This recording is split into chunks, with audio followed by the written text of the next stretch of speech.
ಬದಲಾಗ್ತಾ ಇರುವಂತಹ ಜೀವನ ಶೈಲಿ ಮತ್ತು ಆಹಾರ ಕ್ರಮದಿಂದ ಅನೇಕ ರೀತಿಯ ಸಮಸ್ಯೆಗಳು ಬೆಂಬಿಡದೆ ಕಾಡ್ತಾ ಇದೆ. ಅದರಲ್ಲೂ ಇತ್ತೀಚಿನ ದಿನಮಾನಗಳಲ್ಲಿ ಹೃದ್ರೋಗ ಸಮಸ್ಯೆ ಹೆಚ್ಚಾಗಿ ಕಾಡ್ತಾ ಇದೆ. ಹಾಗಾದ್ರೆ ಈ ಹೃದ್ರೋಗ ಸಮಸ್ಯೆಗಳು ಯಾಕಾಗಿ ಕಾಡುತ್ತೆ? ಈ ಹೃದ್ರೋಗ ಸಮಸ್ಯೆಯನ್ನು ಮುಂಚೆನೇ ತಿಳಿದುಕೊಳ್ಳಬಹುದಾ?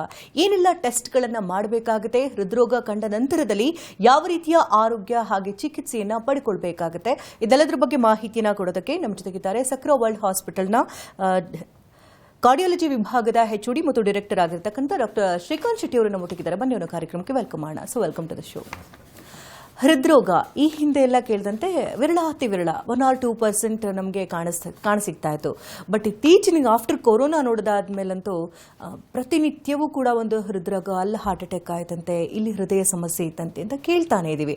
ಜೊತೆಗೆ ಎಷ್ಟೋ ಕಡೆ ಜಿಮ್ ವ್ಯಾಯಾಮ ಮಾಡುವಂತಹ ಸಂದರ್ಭದಲ್ಲಿ ಫಂಕ್ಷನ್ಗಳಲ್ಲಿ ಇದ್ದಕ್ಕಿದ್ದಂತೆ ಕೊಲಾಪ್ಸ್ ಆಗಿ ಬೆಳೆದನ್ನು ನೋಡ್ತಾ ಇದ್ದೀವಿ. ಅಂದರೆ ಅಷ್ಟು ದೊಡ್ಡ ಮಟ್ಟದಲ್ಲಿ ಇದು ಹೃದ್ರೋಗ ಸಮಸ್ಯೆ ಅನ್ನೋದು ಬೆಳೆದು ಹೋಯ್ತಾ ಅನ್ನುವಂಥ ಆತಂಕ ಕೂಡ ಹೆಚ್ಚಾಗ್ತಾ ಇದೆ. ಈ ನಿಟ್ಟಿನಲ್ಲಿ ಮಾತನಾಡೋದಾದ್ರೆ ಇವತ್ತಿನ ಕಾರ್ಯಕ್ರಮದಲ್ಲಿ ಸಂಪೂರ್ಣವಾದ ಮಾಹಿತಿನ ಕೊಡ್ತಾ ಹೋಗೋಣ. ಈ ಹೃದ್ರೋಗ ಸಮಸ್ಯೆ ಯಾಕೆ ಕಾಡುತ್ತೆ, ಹೇಗಿರುತ್ತೆ ಅಂತ? ಹೃದಯದ ಹಲವಾರು ಕಾಯಿಲೆಗಳಿರ್ತವೆ. ನಾವು ಹೆಚ್ಚಾಗಿ ಮಾತಾಡುವಂಥದ್ದು ಕೊರೋನರಿ ಡಿಸೀಸ್, ಅಂದರೆ ಹಾರ್ಟಿನ ರಕ್ತನಾಳಗಳಲ್ಲಿ ಬ್ಲಾಕ್ ಉಂಟಾಗಿ ಅದರಿಂದ ನಡೆಯುವಾಗ ಎದೆನೋವು ಅಥವಾ ಹೃದಯಾಘಾತ ಅಂದರೆ ಹಾರ್ಟ್ ಅಟ್ಯಾಕ್ ಆಗುವುದರ ಬಗ್ಗೆ ನಾವು ಹೆಚ್ಚಾಗಿ ಮಾತಾಡ್ತೇವೆ. ಬೇರೆ ರೀತಿಯ ಹೃದಯ ಕಾಯಿಲೆಗಳು ಕೂಡ ಇವೆ. ವ್ಯಾಲ್ವರ್ ಹಾರ್ಟ್ ಡಿಸೀಸ್ ಅಥವಾ ಹಾರ್ಟ್ ಅರಿಥ್ಮಿಯಾಸ್ ಅಥವಾ ಕಂಜನಿಟಲ್ ಹಾರ್ಟ್ ಮಕ್ಕಳಲ್ಲಿ ಉಂಟಾಗುವಂಥದ್ದು, ಈ ರೀತಿಯ ಕಾಯಿಲೆಗಳು ಕೂಡ ಇರುತ್ತವೆ. ಬಟ್ ನಮಗೆ ವಿಶೇಷವಾಗಿ ಇಂಟ್ರೆಸ್ಟ್ ಇರುವಂಥದ್ದು ಹಾರ್ಟ್ ಅಟ್ಯಾಕ್ ಅಂತ ಏನು ಹೇಳ್ತೀವಿ. ಯಾಕಂದರೆ ಅದು ಇತ್ತೀಚಿನ ದಿನಗಳಲ್ಲಿ ನಾವು ನೋಡ್ತಾ ಇದ್ದೀವಿ. ಹಲವಾರು ಸಣ್ಣ ವಯಸ್ಸಿನವರಿಗೂ ಕೂಡ ಹೃದಯಾಘಾತ ಆಗಿ ಕೆಲವೊಬ್ಬರಲ್ಲಿ ಸಡನ್ ಕಾರ್ಡಿಯಾಕ್ ಅರೆಸ್ಟ್ ಅಂತೇಳಿ ಅವರಿಗೆ ಚಿಕಿತ್ಸೆ ಪಡೆಯುವಂಥ ಅವಕಾಶ ಕೂಡ ಸಿಗದೇ ಇರುವಂಥ ಸಂದರ್ಭ ಕೂಡ ಒದಗಿ ಬಂದಿದೆ. ಹಾಗಾಗಿ ನಮಗೆ ಇದರಲ್ಲಿ ಜಾಸ್ತಿ ಇಂಟ್ರೆಸ್ಟ್ ಇದೆ. ಯಾಕೆ ಜಾಸ್ತಿ ಆಗ್ತಾ ಇದೆ ಹೃದಯದ ಕಾಯಿಲೆಗಳು? This is all because of life style. ಈಗ ಕೋವಿಡ್, ಕೆಲವರು ಹೇಳ್ತಾರೆ ಕೋವಿಡ್ ಅಥವಾ ಕೋವಿಡ್ ವ್ಯಾಕ್ಸಿನಿಂದಾಗಿ ಹೃದಯದ ಕಾಯಿಲೆಗಳು ಜಾಸ್ತಿ ಆಗಿದೆ ಅಂತ. ಆದರೆ ನಮ್ಮ ಅಭಿಪ್ರಾಯದ ಪ್ರಕಾರ ಕೋವಿಡ್ ವ್ಯಾಕ್ಸಿನ್ ಅಥವಾ ಕೋವಿಡ್ಗಿಂತ ಕೋವಿಡ್ನ ನಂತರ ಆದಂಥ ಜೀವನ ಶೈಲಿಯ ಬದಲಾವಣೆಯಿಂದಾಗಿ ಈ ಹೃದಯದ ಕಾಯಿಲೆಗಳು ಜಾಸ್ತಿ ಆಗ್ತಾ ಇದೆ ಅಂತ. ಯಾಕಂದರೆ ನೀವು ನೋಡಿರ್ಬೋದು IT ಇಂಡಸ್ಟ್ರಿಯಲ್ಲಿ ವಿಶೇಷವಾಗಿ ಕೋವಿಡ್ ಟೈಮ್ನಲ್ಲಿ ವರ್ಕ್ ಫ್ರಮ್ ಹೋಮ್ ಅನ್ನುವಂಥದ್ದು ಸ್ಟಾರ್ಟ್ ಆಯಿತು. Sedentary life style. ಮುಂಚೆ ಆಫೀಸ್ಗೆ ಹೋಗಿ ಕೆಲಸ ಮಾಡಿ ಬರುವಂಥವ್ರು, ಆಫೀಸಲ್ಲಿ ಒಂದು 8-10 ತಾಸು ಮಾತ್ರ ವರ್ಕ್ ಮಾಡುವಂಥವ್ರು, ಅಂಥವ್ರು ಈಗ ಮನೆಯಲ್ಲಿ 12, 14, 16 ತಾಸು ಕೂತು ಕೆಲಸ ಮಾಡ್ತಾರೆ. There is no boundary between work life and house life. ಅಂದರೆ ನಿಮ್ಮ ವೈಯಕ್ತಿಕ ಜೀವನ ಮತ್ತು ಕೆಲಸಕ್ಕೆ ಮಧ್ಯೆ ಇರುವಂಥ ಬೌಂಡ್ರೀಸ್ ಆರ್ ಡಿಸಾಲ್ವ್ಡ್. ಯಾವಾಗ ನೋಡಿದರೂ ಕಂಪ್ಯೂಟರ್ ಎದುರುಗಡೆ ಅವರು ಅವೈಲೇಬಲ್ ಆಗಿರಬೇಕು. ಅದು ಆವಾಗ work from home was A convenience Covid ಟೈಮಲ್ಲಿ. ಅದನ್ನು ಎಕ್ಸ್ಟೆಂಡ್ ಮಾಡಿದ್ದಾರೆ. ಈಗ ಹಲವಾರು ಕಂಪ್ನಿಗಳಲ್ಲಿ ಅದೊಂದು ಪಾಲಿಸಿಯಾಗಿಯೇ ಕಂಟಿನ್ಯೂ ಆಗ್ತಾ ಇದೆ. ಹಾಗಾಗಿ ಬೊಜ್ಜುತನ, ಬ್ಲಡ್ ಪ್ರೆಷರ್, ಕೊಲೆಸ್ಟ್ರಾಲ್, ಶುಗರ್ ಇಂಥವುಗಳೆಲ್ಲ ಸಣ್ಣ ವಯಸ್ಸಿನವರಲ್ಲಿ ಹೆಚ್ಚೆಚ್ಚಾಗಿ ಕಂಡು ಬರ್ತಾ ಇದೆ. ಹಾಗಾಗಿ ಹೃದಯದ ಕಾಯಿಲೆಗಳು ಜಾಸ್ತಿ ಆಗ್ತಾ ಇದ್ದಾವೆ ಅನ್ನುವುದು ನಮ್ಮ ಅಭಿಪ್ರಾಯ. ಕೋವಿಡ್ ಅಥವಾ ಕೋವಿಡ್ ವ್ಯಾಕ್ಸಿನಿಂದಾಗಿ ಹೃದಯದಗಳು ಜಾಸ್ತಿ ಆಗುವುದಾಗಿದ್ರೆ ಅದರ ಪರಿಣಾಮ ಇನ್ನೂ ವಿಪರೀತವಾಗಬೇಕಾಗಿತ್ತು. ಅಂತಹ ಹೆಚ್ಚೇನು ನಾವು ಕಾಣ್ತಾ ಇಲ್ಲ. ಈಗ ನೀವು ಹಾಗೆ ನೋಡಿದರೆ ನಮ್ಮ 1.4 ಬಿಲಿಯನ್ ಪಾಪ್ಯುಲೇಷನಲ್ಲಿ ಆಲ್ಮೋಸ್ಟ್ ಪ್ರತಿಯೊಬ್ಬರಿಗೂ 1 ಅಥವಾ 2 ಸರಿ ಕೋವಿಡ್ ಆಗಿಯೇ ಆಗಿದೆ. ಮತ್ತು ಆಲ್ಮೋಸ್ಟ್ 600 ಕೋಟಿ ಜನರಿಗೆ 600 ಮಿಲಿಯನ್ ಜನರಿಗೆ ವ್ಯಾಕ್ಸಿನೇಷನ್ ಕೂಡ ಕೊಡಲಾಗಿದೆ. ಹಾಗೆ ಇವುಗಳ ಪರಿಣಾಮ 1% ಅಷ್ಟು ಪರಿಣಾಮ ಹೃದಯದ ಮೇಲೆ ಆಗುವುದಾಗಿದ್ದರೆ ಹೃದಯದ ಕಾಯಿಲೆಗಳದು the extent to which it would have increased would have been massive. ಆ ಥರದ ಪರಿಣಾಮ ಇಲ್ಲ ಅಂತ ನನ್ನ ಅಭಿಪ್ರಾಯ. ಆದರೆ ಅದರಿಂದಾಗಿ ಆಗಿರುವಂಥ ಜೀವನ ಶೈಲಿಯಲ್ಲಿ ಆಗಿರುವಂಥ ಬದಲಾವಣೆಯಿಂದ ನೀವು ಸ್ವಲ್ಪ ಮಟ್ಟಿಗೆ ಹೃದಯದ ಕಾಯಿಲೆಗಳು ಹೆಚ್ಚಾಗಿವೆ ಅಂತ ಹೇಳ್ಬೋದು. ನೀವು ಹೇಳಿದಂತೆ ಈಗ IT BTನಲ್ಲಾದರೆ ಈಗ ವರ್ಕ್ ಫ್ರಮ್ ಹೋಮ್ ಮಾಡ್ತಾ ಇದ್ರು, ಸೆಡೆಂಟ್ರಿ ಲೈಫ್ ಸ್ಟೈಲ್ ಆಗಿತ್ತು ಅಂತ ಹೇಳ್ಬೋದು. ಬಟ್ ಚಿಕ್ಕ ಪುಟ್ಟ ವಯಸ್ಸಲ್ಲಿ ಅಂದರೆ ಸ್ಕೂಲ್ಗೆ ಹೋಗುವಂಥ ಮಕ್ಕಳಲ್ಲೂ ಕೂಡ ನಾವೊಂದು 2-3 ಕೇಸಸ್ ಇತ್ತೀಚೆಗಷ್ಟೇ ಓದಿದ್ವಿ. ಸ್ಕೂಲಲ್ಲಿ ಓದ್ತಾ ಇದ್ದಂತಹ ಹುಡುಗ ಏಕಾಏಕಿ ಕೊಲಾಪ್ಸ್ ಆಗಿ ಬೀಳುವಂಥದ್ದು. ಇದೆಲ್ಲ ಯಾಕೆ ಆಗ್ತಾ ಇದೆ ಅಂತ? ಈಗ ನಾವು ಈ ಸಡನ್ ಕಾರ್ಡಿಯಾಕ್ ಅರೆಸ್ಟ್ ಅಂತ ಏನು ಹೇಳ್ತೀವಿ, ಅದು ಕೇವಲ ಹೃದಯದ ರಕ್ತನಾಳಗಳ ಕಾಯಿಲೆಯಿಂದ ಮಾತ್ರ ಆಗುವಂಥದ್ದಲ್ಲ. ಹೃದಯದ ರಕ್ತನಾಳಗಳ ಕಾಯಿಲೆಯಲ್ಲಿ ಹೃದಯಾಘಾತ ಹಾರ್ಟ್ ಅಟ್ಯಾಕ್ ಆಗಿ ಸಡನ್ ಆಗಿ ಅಸುನೀಗುವ ಸಂದರ್ಭ ಬರ್ಬೋದು. ಬೇರೆ ಹೃದಯದ ಕಾಯಿಲೆಗಳಲ್ಲಿ ಕೂಡ ಈ ಸಡನ್ ಕಾರ್ಡಿಯಾಕ್ ಅರೆಸ್ಟ್ ಅನ್ನುವಂಥದ್ದು ಆಗ್ಬೋದು. ಫಾರ್ ಎಕ್ಸಾಂಪಲ್ ಹೈಪರ್ಟ್ರೋಫಿಕ್ ಕಾರ್ಡಿಯೋಮಯೋಪತಿ ಅಂತ ಒಂದು ಕಂಡೀಷನ್ ಇದೆ. It is genetic. ಅದರಲ್ಲಿ ಹಾರ್ಟಿನ ಸ್ನಾಯು ಹಾರ್ಟ್ ಮಸಲ್ ದಪ್ಪಗಿರ್ತದೆ.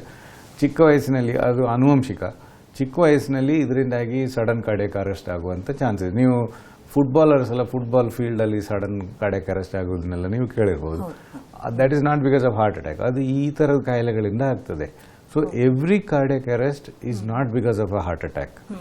ಕೆಲವೊಂದು ಸಾರಿ ಬ್ರೈನ್ ಸ್ಟ್ರೋಕ್ ಅಥವಾ ಮೆದುಳಲ್ಲಿ ರಕ್ತಸ್ರಾವ ಆಗುವುದು ಕೂಡ ಎಕ್ಸ್ಟರ್ನಲಿ ಇಟ್ ವಿಲ್ ಲುಕ್, ಹೊರಗಡೆ ನೋಡೋರಿಗೆ ಅದು ಸಡನ್ ಕಾರ್ಡಿಯಾಕ್ ಅರೆಸ್ಟ್ ಥರ ಕಾಣ್ಬೋದು. ಸೊ ಪ್ರತಿಯೊಬ್ಬರು ಸಡನ್ ಆಗಿ ಅಸುನೀಗುವಂಥದ್ದು ಅದು ಹಾರ್ಟಿನ ಕಾಯಿಲೆಯಿಂದನೇ ಆಗಿರಬೇಕು ಅಂತ ಹೇಳಿಲ್ಲ. ಮತ್ತು ಹಾರ್ಟಿನ ಕಾಯಿಲೆಗಳಲ್ಲಿ ಬೇರೆ ಬೇರೆ ಭಿನ್ನ ಭಿನ್ನ ರೀತಿಯ ಹಾರ್ಟಿನ ಕಾಯಿಲೆಗಳಿರುತ್ತವೆ.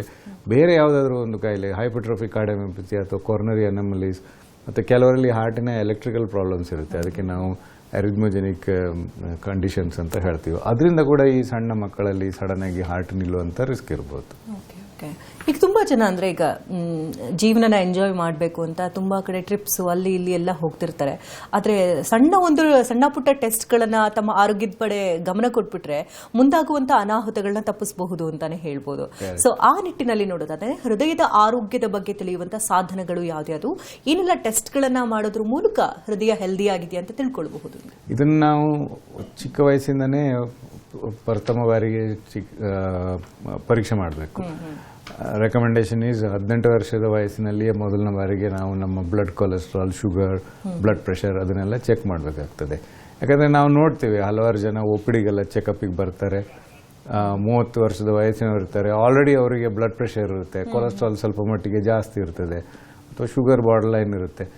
ಹಾಗಾಗಿ ನಾವು ಸಣ್ಣ ವಯಸ್ಸಿನಲ್ಲಿಯೇ ಪೂರಕವಾಗಿ ಇದನ್ನೆಲ್ಲ ಚೆಕ್ ಮಾಡಿಕೊಂಡು ಆಮೇಲೆ ಅದರಲ್ಲಿ ಯಾವುದಾದ್ರೂ ಸ್ವಲ್ಪ ವೇರಿಯೇಷನ್ ಇದ್ದರೆ ಅಂಥವರಿಗೆ ನಾವು ಹೇಳ್ಬೋದು, ನೀವು ನಿಮ್ಮ ಲೈಫ್ ಸ್ಟೈಲನ್ನು ಆ ಸ್ಟೇಜಲ್ಲಿ ಅವರಿಗೆ ಔಷಧಿ ಉಪಚಾರ ಮಾಡೋ ಅಗತ್ಯ ಇರಲ್ಲ. ಆದರೆ ನಾವು ಅವರ ಲೈಫ್ ಸ್ಟೈಲ್ ಕರೆಕ್ಟ್ ಮಾಡಲಿಕ್ಕೆ ಹೇಳ್ಬೋದು. ಚಿಕ್ಕ ಮಕ್ಕಳಲ್ಲಿ ನೀವು ನೋಡಿರ್ಬೋದು, ಸುಮಾರು ಬೊಜ್ಜುತನ ಸಾಕಷ್ಟು ಮಕ್ಕಳಲ್ಲಿರ್ತದೆ. So when you see a child as an obese child, ಅವರು ವಯಸ್ಸಾಗ್ತಾ ಇದ್ದಂಗೆ that problem only increases. So ಸಣ್ಣ ವಯಸ್ಸಿನಿಂದನೇ ಮಕ್ಕಳಿಗೆ ನಾವು ಈ ಎಕ್ಸಸೈಸ್ ಮಾಡುವಂಥ ಪ್ರವೃತ್ತಿ, ಡಯಟಲ್ಲಿ ಕರೆಕ್ಷನ್ ಮಾಡುವಂಥದ್ದು, ಮತ್ತು ವೆಯ್ಟ್ ಅಂದರೆ ಲೀನ್ ಬಾಡಿ ಫ್ರೇಮ್ ಮೇಂಟೈನ್ ಮಾಡುವಂಥದ್ದು, ಇದನ್ನು ಚಿಕ್ಕ ವಯಸ್ಸಿನಿಂದನೇ ಎನ್ಕರೇಜ್ ಮಾಡಬೇಕಾಗ್ತದೆ. 18 ವರ್ಷದ ವಯಸ್ಸಲ್ಲಿ ಮೊದಲನೇದಾಗಿ ನಾವು sugar, blood pressure, cholesterol check ಮಾಡಿ ಅವರಿಗೆ ನಾವು ಔಷಧಿ ಉಪಚಾರ ಮಾಡೋ ಅಗತ್ಯ ಇರಲ್ಲ. ಆದರೆ ಅವರಿಗೆ ನಾವು ಒಂದು ಹೇಳ್ಬೋದು, ಈ ಥರ ನೀವು you have to take corrective actions, ಇಲ್ಲಾಂದರೆ ಮುಂದೆ ನಿಮಗೆ ಶುಗರ್ ಅಥವಾ BP ಕಾಣಿಸ್ಕೊಳ್ಬೋದು ಅನ್ನೋದು. ಒಬ್ರು ಕಾಲರ್ ಇದ್ದಾರೆ, ಮಾತನಾಡ್ಸೋಣ. ಬಳ್ಳಾರಿಯಿಂದ ಮಂಜುಳಾ ಕರೆ ಮಾಡಿದ್ದಾರೆ. ನಮಸ್ತೆ ಮಂಜುಳಾ ಅವರೇ. ನಮಸ್ತೆ ಮೇಡಮ್. ಡಾಕ್ಟರ್ ಇದ್ದಾರೆ, ಮಾತನಾಡಿ.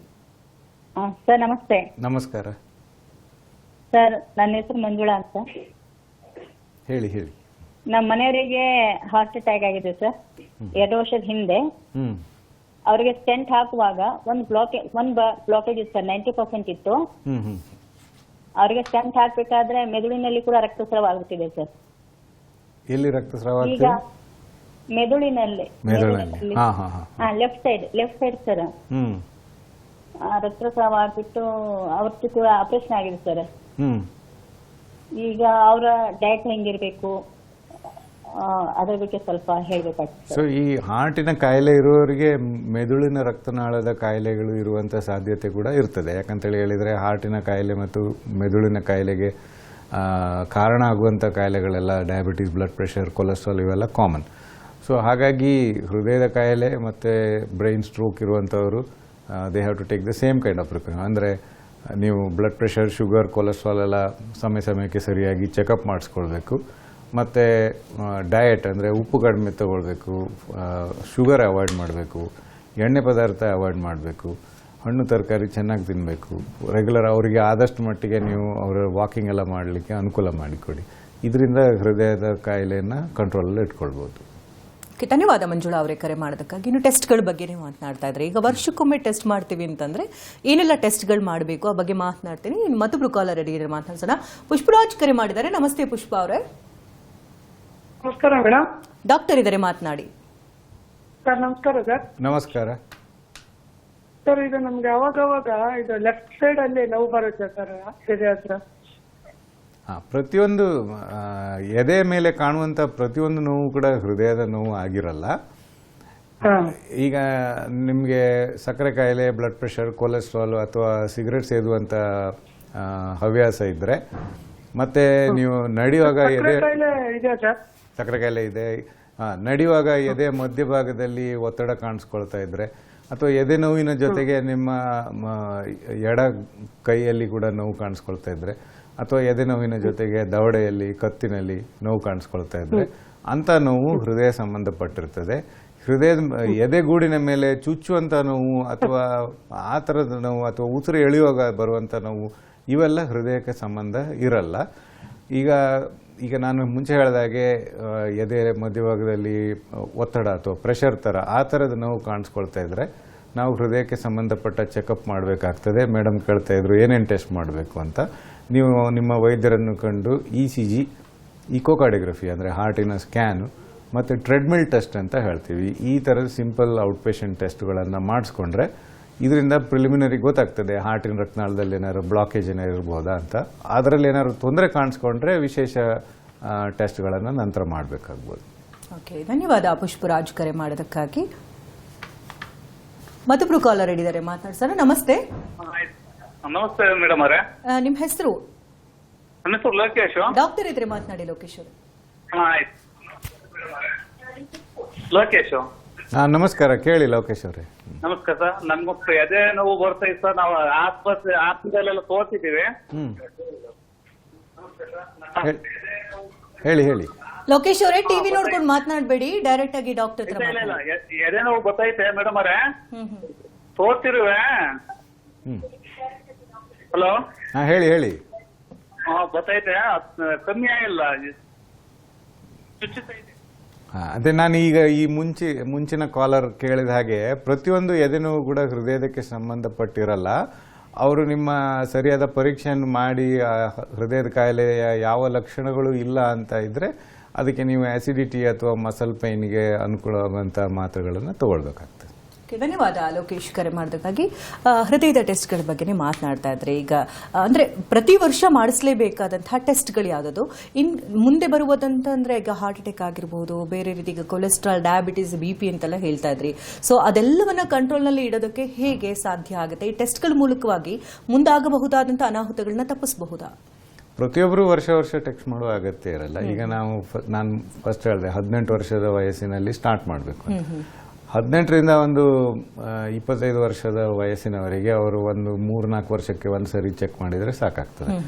ಅನ್ಲೆಸ್ ಇನಿಷಿಯಲ್ ಇನ್ವೆಸ್ಟಿಗೇಷನ್ಸ್ ಅಲ್ಲಿ ಏನಾದ್ರು ವ್ಯತ್ಯಾಸ ಇದ್ದಿದ್ರೆ more frequently you have to check. ಹೆಚ್ಚು ವಯಸ್ಸಾಗ್ತಾ ಇದ್ದಂಗೆ ನಾವು we have to do this test more frequently, once a year. ಈಗ 40 ವರ್ಷದ ಮೇಲ್ಪಟ್ಟವರು ವರ್ಷಕ್ಕೊಂದ್ಸರಿ ಇದನ್ನೆಲ್ಲ ಚೆಕ್ ಮಾಡಬೇಕು. ಯಾಕಂದ್ರೆ ನಾವು ನಮ್ಮ ದೇಶದಲ್ಲಿ ನೋಡ್ತೀವಿ ಸಣ್ಣ ವಯಸ್ಸಲ್ಲಿ ಶುಗರ್, BP, ಕೊಲೆಸ್ಟ್ರಾಲ್ ಎಲ್ಲ ಕಂಡು ಬರುತ್ತೆ. ಹಾಗಾಗಿ ಇದನ್ನು ರೆಗ್ಯುಲರ್ ಆಗಿ ಚೆಕ್ ಮಾಡೋದು ಉತ್ತಮ. ಶುಗರ್, ಬ್ಲಡ್ ಪ್ರೆಷರ್ ಅಥವಾ ಕೊಲೆಸ್ಟ್ರಾಲಿಗೂ ಹಾರ್ಟಿಗೂ ಏನು ಸಂಬಂಧ? ಈ ಸಕ್ಕರೆ ಕಾಯಿಲೆ, ಬ್ಲಡ್ ಪ್ರೆಷರ್ ಅಥವಾ ಕೊಲೆಸ್ಟ್ರಾಲ್ ಇದ್ದವರಿಗೆ ಹಾರ್ಟಿನ ಕಾಯಿಲೆ ಕಂಡು ಬರುವಂಥ ಸಾಧ್ಯತೆ ಜಾಸ್ತಿ.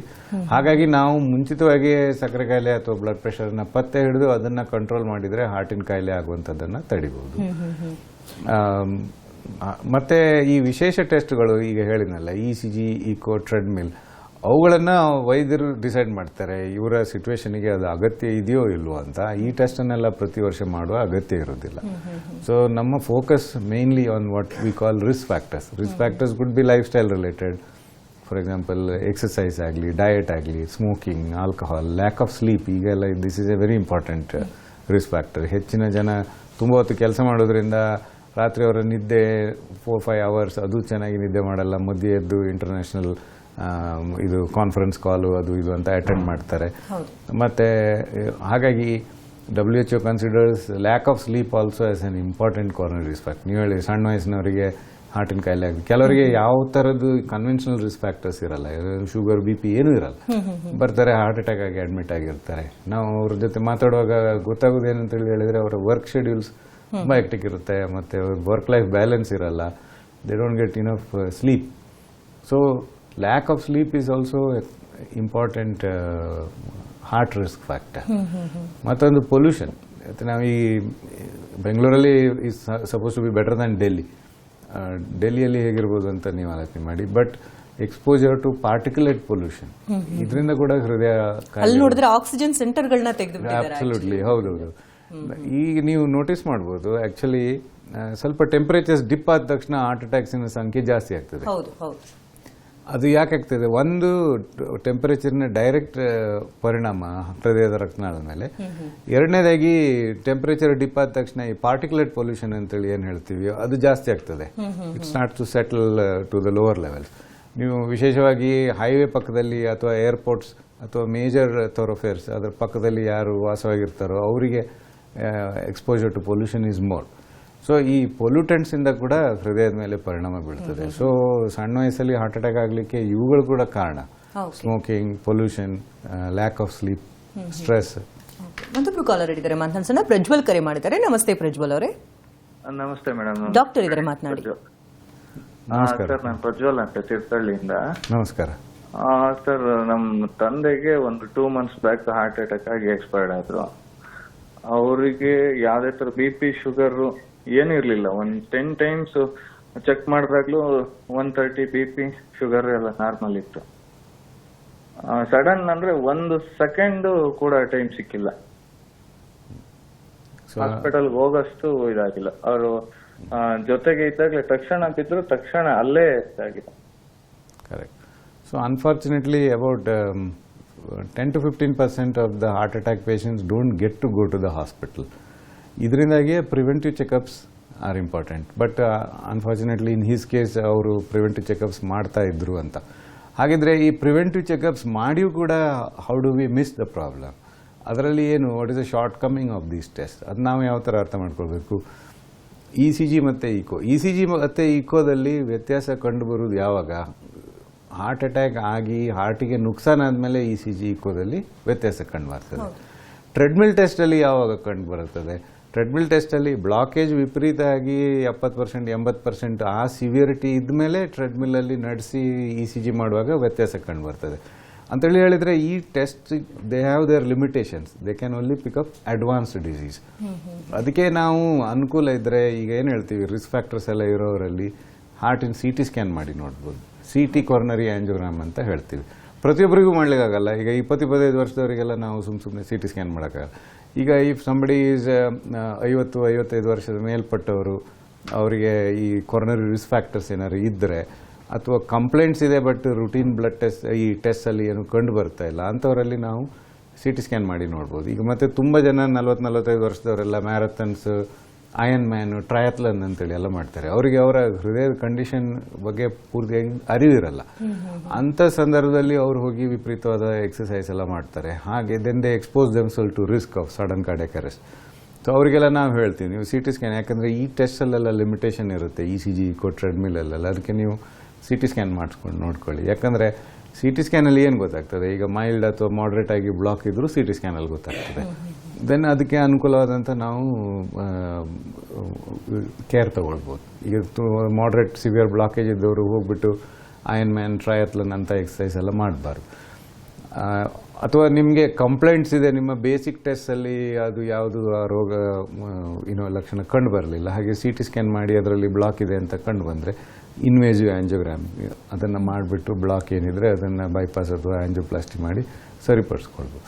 ಸೊ ಎಲ್ಲಿ ಸೂಟಬಲ್ ಇದೆಯೋ ಅಂಥ ಸಂದರ್ಭದಲ್ಲಿ ನಾವು beyond these routine test ECG, echo, TMT ಹೊರತಾಗಿ CT ಸ್ಕ್ಯಾನನ್ನು ಕೂಡ ಮಾಡಿಬಿಟ್ಟು ಬ್ಲಾಕ್ ಏನಾರು ಇದೆಯೋ ಅಂತ ನೋಡಬೇಕಾಗ್ತದೆ. ಓಕೆ, ಧನ್ಯವಾದ ಪ್ರಜ್ವಲ್ ಕರೆ ಮಾಡೋದಕ್ಕಾಗಿ. ಇನ್ನು ತುಂಬ ಜನರಿಗೆ ಇದು ಒಂದು ರೀತಿ ಸೈಲೆಂಟ್ ಕಿಲ್ಲರ್ ಅಂತಾನೆ ಹೇಳ್ಬೋದು. ಈಗಷ್ಟೊಬ್ರು ಕರೆ ಮಾಡಿದವರು ಕೂಡ ಹೇಳ್ತಾ ಇದ್ರು ಏನು ಸೈನ್ಸ್ ಅಂಡ್ ಸಿಂಪ್ಟಮ್ಸ್ ಇರಲಿಲ್ಲ, ಹೆಲ್ತ್ ಚೆಕಪ್ ಕೂಡ ಎಲ್ಲ ನಾರ್ಮಲ್ ಆಗಿತ್ತು ಅಂತ.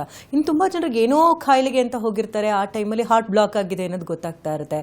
ಅಥವಾ ಇನ್ನೇನೋ ಚಾರಣಿಗರು ಸುಮಾರಾಗಿ ನಾವು ನೋಡ್ತಾ ಇರ್ತೀವಿ, ಬೆಳಗಿನ ಜಾವ ಅಲ್ಲಿ ಇಲ್ಲಿ ಬೆಟ್ಟಗಳನ್ನ ಹತ್ತಕ್ಕೆ ಹೋಗುವಂಥ ಸಂದರ್ಭದಲ್ಲಿ ಏಕಾಏಕಿಯಾಗಿ ಬಿದ್ದು ಕೊಲಾಪ್ಸ್ ಆಗಿ ಡೆತ್ ಆಗುವಂತಹ ಚಾನ್ಸಸ್. ಅಂದರೆ ಯಾವುದೇ ಸೈನ್ಸ್ ಸಿಂಪ್ಟಮ್ಸ್ ಇಲ್ಲದೇನೆ ಈ ರೀತಿ ಆಗ್ತಾ ಇರೋದಕ್ಕೆ ಏನು ಕಾರಣಗಳಿರ್ಬೋದು? ಅದೇ, so the disease progresses slowly. ಅಂದರೆ ಅದು ಒಳಗೆ ನಿಧಾನಕ್ಕೆ ಓವರ್ ಟೈಮ್ ಬಿಲ್ಡಪ್ ಆಗ್ತಾ ಇರ್ತದೆ. ಅವಾಗೇನಾಗ್ತಾಯಿದೆ, ಅದು ಸ್ಲೋ ಆಗಿ ಪ್ರೋಗ್ರೆಸ್ ಆಗ್ತಾ ಇದ್ರೆ ನಮಗೆ ಒಂದು ಮಟ್ಟಕ್ಕೆ ಬಂದ ಮೇಲೆ ನಡೆಯುವಾಗ ಎದೆ ನೋವು ಕಾಣಿಸ್ಕೊಳ್ಳೋದಾಗಲಿ ಅಥವಾ ಉಸಿರಾಡಕ್ಕೆ ತೊಂದರೆ ಕಾಣಿಸ್ಕೊಳ್ಳೋದು, ಅದರಿಂದ ನಮಗೆ ಪ್ರೀ ವಾರ್ನಿಂಗ್ ಗೊತ್ತಾಗ್ಬೋದು. ಕೆಲವರಲ್ಲಿ ಸಡನ್ ಆಗಿ ಹಾರ್ಟ್ ಅಟ್ಯಾಕ್ ಆಗ್ತದೆ. ಅದು ಯಾಕೆ ಆಗ್ತದೆ? ಪರ್ಟಿಕ್ಯುಲರ್ಲಿ ಸಣ್ಣ ವಯಸ್ಸಿನವರಲ್ಲಿ. ಈ ವಯಸ್ಸಾದವರಲ್ಲಿ ಶುಗರು, ಬ್ಲಡ್ ಪ್ರೆಷರ್ ಇರೋರಲ್ಲಿ ಈ ಕೊಲೆಸ್ಟ್ರಾಲ್ ಪ್ಲಾಕ್ ಬಿಲ್ಡಪ್ ಅನ್ನೋದು ಏನಂತೀವಿ, ಅದು ನಿಧಾನಕ್ಕೆ ಬಿಲ್ಡಪ್ ಆಗ್ತಾ ಇರ್ತದೆ. ಈ ಸಣ್ಣ ವಯಸ್ಸಿನವರು, ಪರ್ಟಿಕ್ಯುಲರ್ಲಿ ಸ್ಮೋಕ್ ಮಾಡುವಂಥವ್ರು ಅಥವಾ ಈಗ ಹೆವಿ ಎಕ್ಸಸೈಸ್ ಮಾಡಿ ಹಾರ್ಟ್ ಅಟ್ಯಾಕ್ ಏನಾಗ್ತದೆ, ಅವರಿಗೆ ಮುಂಚಿತವಾಗಿ ಕೊಲೆಸ್ಟ್ರಾಲ್ ಪ್ಲಾಕ್ ಬಿಲ್ಡಪ್ ಆಗಿರಲ್ಲ. ಅವರಲ್ಲಿ ಏನಾಗ್ತದೆ, ಈ ರಕ್ತನಾಳದ ಒಳಗಡೆ ರಕ್ತ ಸಡನ್ ಆಗಿ ಹೆಪ್ಪುಗಟ್ತದೆ. ಆವಾಗ ರಕ್ತನಾಳ ಪೂರ್ತಿಯಾಗಿ ಕ್ಲೋಸ್ ಆಗಿ ಹಾರ್ಟಿಗೆ ಆ ಭಾಗಕ್ಕೆ ರಕ್ತ ಚಾಲನೆ ಇಲ್ಲದೆ ಹಾರ್ಟ್ ಅಟ್ಯಾಕ್ ಆಗುವಂಥ. ಇಂಥದ್ದು ನಾವೇನಾದ್ರು ವಿಪರೀತ ಎಕ್ಸಸೈಸ್ ಮಾಡ್ತಾ ಇರುವಾಗ, ವೆಯ್ಟ್ ಲಿಫ್ಟ್ ಮಾಡ್ತಾ ಇರುವಾಗ ಅಥವಾ ಓಡ್ತಾ ಇರುವಾಗ ಅಥವಾ ಯಾವ್ದಾದ್ರು ಒಂದು ಬೆಟ್ಟ ಹತ್ತಾ ಇರುವಾಗ ಆ ಥರ ಆದರೆ ಆ ಕ್ಷಣದಲ್ಲಿ ಹಾರ್ಟ್ ಈಸ್ ವರ್ಕಿಂಗ್ ಮೋರ್. ಆ ಹಾರ್ಟ್ ಜಾಸ್ತಿ ಕೆಲಸ ಮಾಡ್ತಾ ಇರೋ ಕ್ಷಣದಲ್ಲಿ ಹಾರ್ಟ್ ಅಟ್ಯಾಕ್ ಆದಾಗ ಈ ಹಾರ್ಟಿನ ಎಲೆಕ್ಟ್ರಿಕಲ್ ಸಿಸ್ಟಮ್ ಡಿಸ್ಟರ್ಬ್ ಆಗಿ ಹಾರ್ಟ್ ಸಡನ್ ಆಗಿ ನಿಂತೋಗಿ ಅದು ಕಾರ್ಡಿಯಾಕ್ ಅರೆಸ್ಟ್ ಆಗುವಂಥದ್ದು. ಆನ್ ದ ಸ್ಪಾಟ್ ಈಗ ನಾವು ರಿಸಸಿಟೇಷನ್ ಮಾಡಲಿಕ್ಕೆ ಏನಾದ್ರು ವ್ಯವಸ್ಥೆ ಇದ್ದರೆ, ಈಗ ಈ ಕೆಲವು ಏರ್ಪೋರ್ಟ್ಸಲ್ಲಿ, ಮಾಲ್ಸಲ್ಲೆಲ್ಲ ಆಟೋಮೇಟೆಡ್ ಎಕ್ಸ್ಟರ್ನಲ್ ಡಿಫಿಬ್ರಿಲೇಟರ್ಸ್, AEDs ಅಂತೇಳಿ ಎಲ್ಲ ಫಿಕ್ಸ್ ಮಾಡಿ ಇಟ್ಟಿರ್ತಾರೆ. So if such a facility is there, on the spot ನಮಗೆ ರಿಸಸಿಟೇಷನ್ ಮಾಡಲಿಕ್ಕೆ ಅವಕಾಶ ಸಿಕ್ಕರೆ ಆ ಟೈಮಲ್ಲೇ ನಾವು ಅದನ್ನು ಇನಿಷಿಯೇಟ್ ಮಾಡಿದರೆ, CPR ಅಂತೇಳಿ ಏನು ಹೇಳ್ತೀವಿ, we can save the life of the person. But generally ಇದ್ರ ಬಗ್ಗೆ ಅರಿವು ಕಡಿಮೆ ಇರ್ತದೆ. ಈಗ ಜಿಮ್ಮಲ್ಲೆಲ್ಲ ಸಾಧಾರಣವಾಗಿ AED ಎಲ್ಲ ಇಟ್ಟರೆ ಜಿಮ್ ಟ್ರೈನರ್ಸ್ ಕೂಡ ಈ ರಿಸಸಿಟೇಷನ್, CPR ಅಂತೇಳಿ ಏನು ಹೇಳ್ತೀವಿ ಅದ್ರ ಬಗ್ಗೆ ಕಲ್ತ್ಕೊಂಡ್ರೆ, ಅಥವಾ ಪ್ರತಿಯೊಬ್ಬರು ಒಂದು ಬೇಸಿಕ್ ಲೈಫ್ ಸಪೋರ್ಟ್ ಅನ್ನೋದ್ರ ಬಗ್ಗೆ ಕಲ್ತ್ಕೊಂಡ್ರೆ, ಯಾರಿಗಾದರೂ ಈ ಥರ ಆದಾಗ ನಾವು ಬೇಸಿಕ್ ಲೈಫ್ ಸಪೋರ್ಟ್ ಇನಿಷಿಯೇಟ್ ಮಾಡಿದರೆ ಅವರ ಪ್ರಾಣ ಉಳಿಸೋ ಅವಕಾಶ ಸಿಗ್ತದೆ. ಫೈನಲಿ ವೀಕ್ಷಕರಿಗೆ ಏನು ಹೇಳ್ಬಿಡ್ತೀರಿ? ಜೊತೆಗೆ ಸಕ್ರಾನಲ್ಲಿ ಇದಕ್ಕೆ ಯಾವ ರೀತಿ ಟ್ರೀಟ್ಮೆಂಟ್ಸ್ ಲಭ್ಯಗಳಿದೆ? ಸಕ್ರಾ ಹಾಸ್ಪಿಟಲಲ್ಲಿ ನಾವು prevention to advanced care, the entire spectrum. Advance care ಅದು ಎಮರ್ಜೆನ್ಸಿ ಸಂದರ್ಭದಲ್ಲಿ ಇರ್ಬೋದು ಅಥವಾ ಕ್ರಾನಿಕ್ ಡಿಸೀಸಲ್ಲಿರ್ಬೋದು, ಪ್ರತಿಯೊಂದು ರೀತಿಯ ವ್ಯವಸ್ಥೆ ಕೂಡ ಅಲ್ಲಿದೆ. Prevention is very important. Prevention is better than cure ಅಂತ ಹೇಳ್ತೀವಿ. ಅದಕ್ಕೆ ನಾವು we conduct regular health checkups. ಅದರಲ್ಲಿ ಕೆಲವು ಹೆಲ್ತ್ ಚೆಕಪ್ಸಲ್ಲಿ ನಾವು advanced investigations like CT scan ಅದನ್ನು ಕೂಡ ಮಾಡ್ತೇವೆ, ಅಥವಾ ಕಾರ್ಡಿಯಾಕ್ MRI ಅಗತ್ಯ ಇದ್ದಲ್ಲಿ. ಕಾಯಿಲೆ ಕಂಡು ಬಂದವರಲ್ಲಿ ಯಾರಿಗೆ ಅಗತ್ಯ ಇದೆಯೋ ಅವರಿಗೆ special treatments like angiogram, angioplasty, bypass surgeries, robotic surgeries and good ICU care, all of that can be provide. Doctor, ಕಾರ್ಯಕ್ರಮಕ್ಕೆ ಆಗಮಿಸಿ ಹಲವು ಮಾಹಿತಿಯನ್ನು ನೀಡಿದ್ರಿ, ಧನ್ಯವಾದ. Thank you. Doctor Srikanth Shetty ಅವ್ರನ್ನ ಭೇಟಿ ಆಗಬೇಕಂದ್ರೆ ಅಡ್ರೆಸ್ ಪ್ಲೇಟ್ ಈ ರೀತಿ ಇದೆ, ನೋಟ್ ಮಾಡ್ಕೊಳ್ಳಿ. Sakra world hospital, outer ring road, Marathahalli, Bellandur, Bengaluru 560103. ದೂರವಾಣಿ ಸಂಖ್ಯೆ ಈ ರೀತಿದೆ: 08049694969. ಇದು ಈ ಹೊತ್ತಿನ ವಿಶೇಷ. ನಿರಂತರ ಸುದ್ದಿಗಾಗಿ ನೋಡ್ತಾರೆ TV9.